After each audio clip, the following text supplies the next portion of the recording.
ദൈവത്തിന് സ്തോത്രം. ഇന്ന് നിങ്ങളുടെ മധ്യത്തിലായിരിക്കാനും വചനത്തിൽ നിന്ന് അല്പം ഷെയർ ചെയ്യുവാനും ദൈവം ആക്കി തന്ന ഈ അവസരത്തെ ഓർത്ത് ദൈവത്തെ സ്തുതിക്കുന്നു. Praise the Lord. I am glad I am here, and it is a great privilege that God has given to me to share the word of God with you. ഇന്നത്തെ ചിന്തയ്ക്കായിട്ട് ഒരു ചെറിയ വേദഭാഗം നമുക്ക് വായിക്കാം. Let us read a word of God for today's thought. 2 Timothy 3:1-5 വരെ. 2 Timothy chapter 3 verse 1-5. അന്ത്യകാലത്ത് ദുർഘട സമയങ്ങൾ വരും എന്നറിയാം. മനുഷ്യർ സ്വസ്നേഹികളും ദ്രവ്യാഗ്രഹികളും വമ്പ് പറയുന്നവരും ഭോഗപ്രിയരായി ഭക്തിയുടെ വേഷം ധരിച്ച് അതിൻ്റെ ശക്തി ത്യജിക്കുന്നവരുമായിരിക്കും. 2 Timothy 3:1-5. But mark this, there will be terrible times in the last days.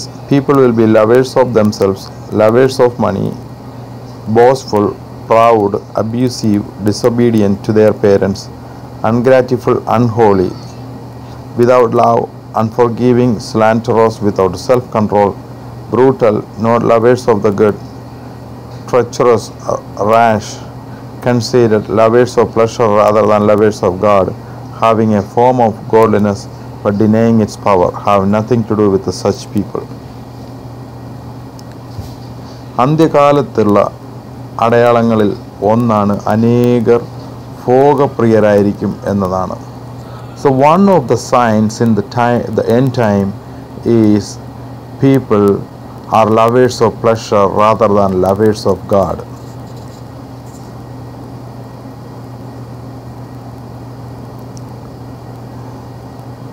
അവർ ആഡംബര ജീവിതവും മറ്റും ആഗ്രഹിക്കും. They live in a luxurious life. ഒന്നാന്തരം വീട്, ഒന്നാന്തരം വസ്ത്രങ്ങൾ, ഒന്നാന്തരം ആഹാരം, സകലതും ഒന്നാന്തരമായിരിക്കണമെന്ന് ഇവരിൽ പലരും ആഗ്രഹിക്കുന്നു. Such kind of people always want number one food, a very expensive clothes, a very delicious nutritious food, and they want everything in number one, everything in great quality and expensive. എന്നാൽ ആത്മീയ ചിന്ത ഇവർ ലെവലേശം പോലും കാണുകയില്ല. But such kind of people, those who are wishing everything in number one in the worldly life, they do not have any spiritual life. ഒരു വിശ്വാസി,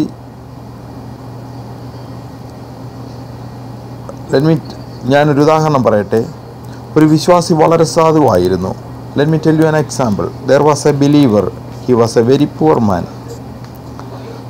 സ്വന്തമെന്ന് പറയുവാൻ ഒരു വീടില്ലായിരുന്നു.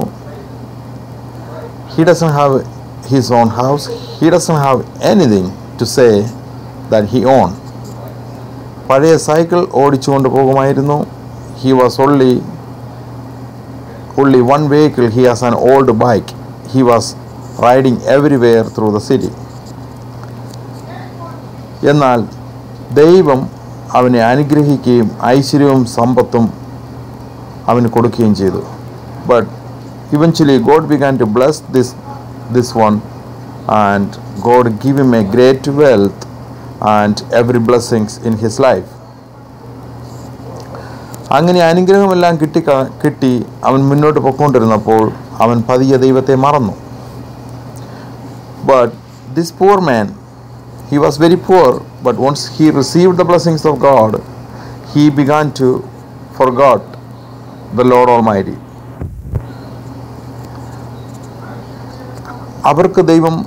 ഈ വ്യക്തിക്ക് ദൈവം വളരെ നല്ലൊരു വീട് കൊടുത്തു. എന്നാൽ ആ വീട്ടിൽ ഒരു സുവിശേഷ കൂട്ടം നടത്തി 4 പേരെ രക്ഷയിലേക്ക് നടത്തുവാൻ താൻ ഇഷ്ടപ്പെട്ടില്ല.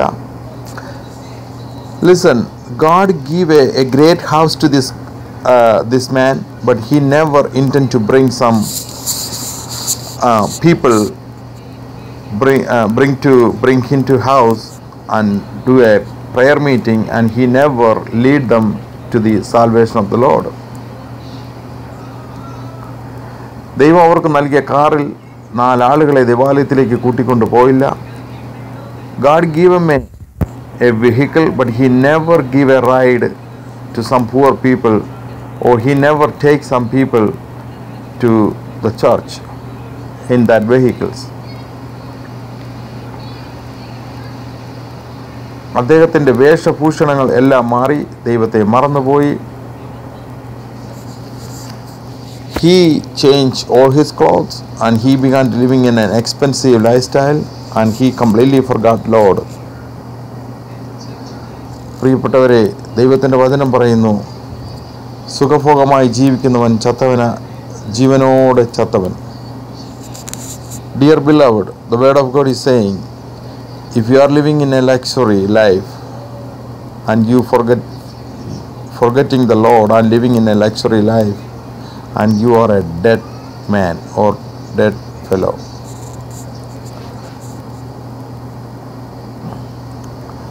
ഒരു ഉദാഹരണം കൂടെ ദൈവത്തിൻ്റെ വചനത്തിൽ നിന്ന് പറയുവാൻ ആഗ്രഹിക്കുന്നു. Let me tell you one more example from the word of God. ധനവാനായ ഒരു മനുഷ്യനുണ്ടായിരുന്നു. There was a rich guy. അവൻ ധൂമ്ര വസ്ത്രവും പട്ടും ധരിച്ച് ദിനം പ്രതി ആഡംബരത്തോട് സുഖിച്ചുകൊണ്ടിരുന്നു. He wearing a very expensive cloth and silk, and he was living in a luxurious life. ലാസർ എന്നു പേരുള്ള ഒരു ദരിദ്രൻ വ്രണം നിറഞ്ഞവനായി അവൻ്റെ പടിപ്പുരയ്ക്കൽ കിടന്നു ധനവാന്റെ മേശയിൽ നിന്ന് വീഴുന്നു തിന്ന് വിശപ്പടക്കുവാൻ ആരംഭിച്ചു. But there was a guy, his name was Lazarus, and he was filled with blisters, and he was waiting some scrambles falling from the rich guy's table so he can eat something and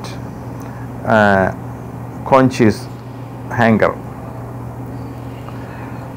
നിങ്ങൾ ലൂക്കോസിൻ്റെ വേദഭാഗം 16, 19, 20, 21 വായിച്ചാൽ ഇത് നിങ്ങൾക്ക് വ്യക്തമാകും. If you read Lucas chapter 16 verse 19, 20, 21, you will see this incidents there. നന്മ ചെയ്യുവാൻ ത്രാണിയുണ്ടായിരുന്നിട്ടും ആ ധനവാൻ സാധുവായ ലാസറിന് നന്മ ചെയ്യാതിരുന്നതിനാൽ അത് പാപമായി തീർന്നു.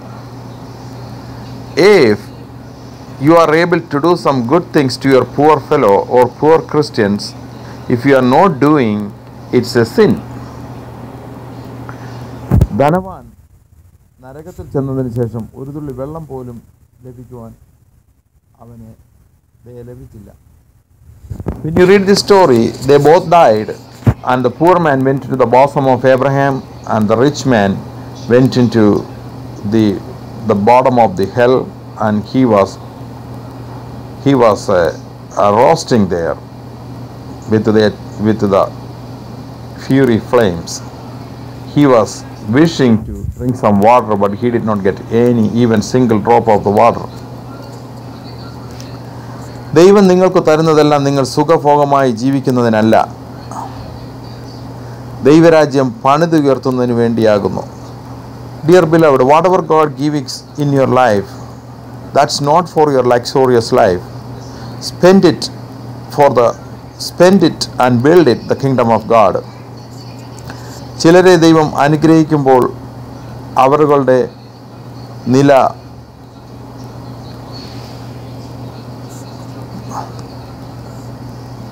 മാറിപ്പോകുന്നു. ഇങ്ങനെയാകുന്നു ദുഷ്ടന്മാർ. അവർ നിത്യം സ്വസ്ഥത അനുഭവിച്ച് സമ്പത്ത് വർദ്ധിപ്പിക്കുന്നു. സങ്കീർത്തനം 73:12. If you see Psalms 73:12, it says, evil people.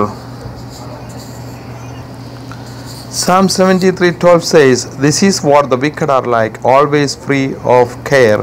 They go on amassing wealth. എന്നാൽ ദാവീദ് യഹോവയോട്, നീ എൻ്റെ കർത്താവാകുന്നു, നീ ഒഴികെ എനിക്ക് ഒരു നന്മയുമില്ല.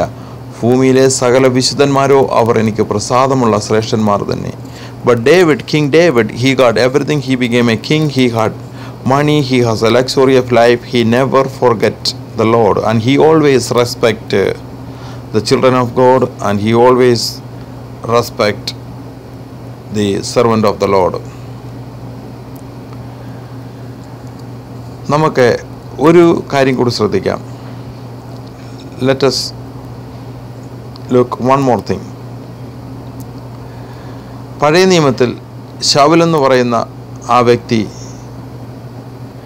കഴുതയെ അന്വേഷിച്ചു പോയി. ദൈവത്തിൻ്റെ കൃപയാൽ അവൻ രാജാവായി. അഭിഷേകം ചെയ്ത് ദൈവം അവനെ ഉയർത്തി.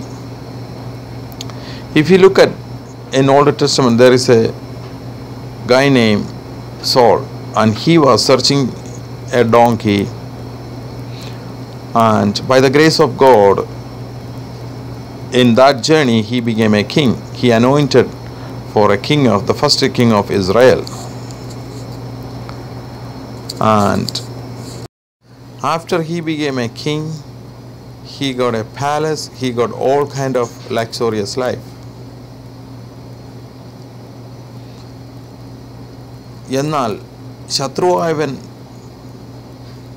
തൻ്റെ വീട്ടുമുറ്റത്ത് നിന്ന് വെല്ലുവിളിച്ചപ്പോൾ, ഗോലിയാത്ത് വന്ന് വെല്ലുവിളിച്ചപ്പോൾ, അവൻ ദൈവാലോചന ചോദിക്കാതെ അരമനയിൽ കടന്ന്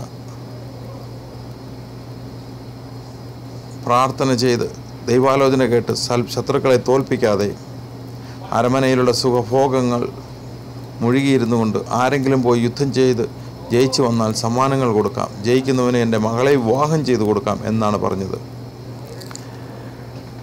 As you know the story of Saul, when the Goliath come and challenging him and daring him to come for a war, but Saul, an anointed Christian or anointed person by the Almighty God, he is supposed to go to his prayer room and pray to the Lord and get strength and go for a war and defeat his enemy.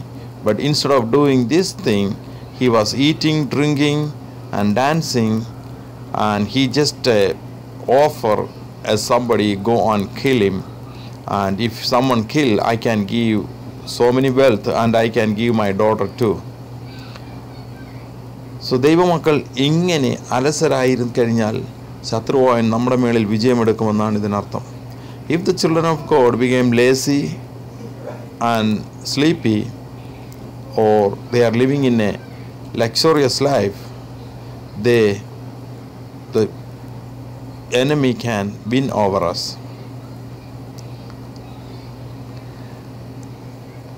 ഭോഗപ്രിയരാൽ ക്രൂശ് ചുമക്കുവാൻ സാധിക്കുകയില്ല. കർത്താവിന് വേണ്ടി കഷ്ടങ്ങൾ അനുഭവിക്കുവാനും സാധിക്കുകയില്ല. If you are choosing a luxurious life, you can carry his cross. You can suffer for that cross. You can win any souls. If you are living in a luxurious life, if you are living for your flesh, you cannot be a good Christian. So Isaiah 47:1 ഇങ്ങനെ പറയുന്നു, Babel പുത്രിയായ കന്യകയെ ഇറങ്ങി പൊടിയിലിരിക്കുക, കൽദയപുത്രിയെ സിംഹാസനം കൂടാതെ നിലത്തിരിക്കുക, നിന്നെ ഇനി തന്നുങ്കിയെന്നും സുഖഭോഗിനിയെന്നും വിളിക്കയില്ല. Go down, sit in the dust, virgin daughter Babylon, sit on the ground without a throne, queen, city of the Babylonians. No more will you be called tender or delicate. ആകയാൽ ദൈവമക്കളെ, നമുക്ക് കർത്താവിൻ്റെ ക്രൂശ് ചുമക്കുവാൻ നമ്മളെ തന്നെ ഏൽപ്പിച്ചു കൊടുക്കാം. ദൈവം തരുന്ന സുഖ സൗകര്യങ്ങളിൽ മുഴുകിയിരിക്കാതെ അത് ദൈവരാജ്യത്തിന് വേണ്ടി ഉപയോഗിച്ചുകൊണ്ട് കഷ്ടപ്പെടുന്നവരെ ഓർത്ത് അതിന് അർഹതയുള്ളവരെ സഹായിക്കുവാൻ, കഷ്ടപ്പെടുന്ന സഹോദരന്മാരെ സഹായിപ്പാൻ, കഷ്ടപ്പെടുന്ന ദൈവമക്കളെ സഹായിപ്പാൻ നമുക്ക് നമ്മെ തന്നെ ഏൽപ്പിച്ചു കൊടുക്കാം. Beloved brothers and sisters, whatever the God give us, obviously God give us wealth, health, richness, everything. But once we receive that blessings, please do not addict it to that. Please live with that and help the people who is deserve around you. If you see some brothers or some families suffering financially, spiritually, materially, help them and bring them to the Lord and help them if you can, and use all your wealth, health, everything, whatever God give in your life, use for his kingdom and God will bless you. ഈ വചനങ്ങളാൽ ദൈവം നിങ്ങളെ അനുഗ്രഹിക്കട്ടെ. God will bless you again. Amen.